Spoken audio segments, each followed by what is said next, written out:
Kakinada RL grand హోటల్పై Kakinada 3 town పోలీసులు దాడులు నిర్వహించారు. ఈ దాడుల్లో 6 మహిళలను 3 విటులను అదుపులోకి తీసుకున్నారు. వారి వద్ద నుంచి 3 సెల్ ఫోన్లు 2,500 రూపాయల నగదును స్వాధీనం చేసుకున్నామని సిఐ సత్యనారాయణ తెలిపారు. కేసు నమోదు చేసి విచారణ చేపట్టామని, ఈ దందాలో ఎంతటి వారున్నా ఉపేక్షించేదే లేదని హెచ్చరించారు.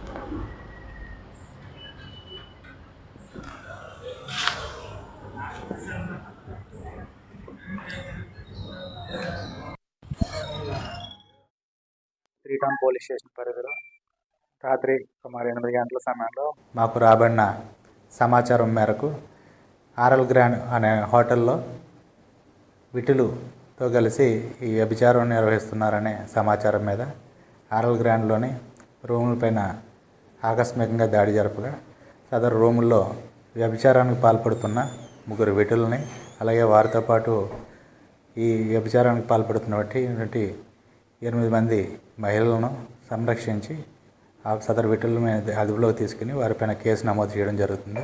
సదరు మహిళలను సంరక్షణ గృహానికి గాను పంపించడం జరుగుతుంది.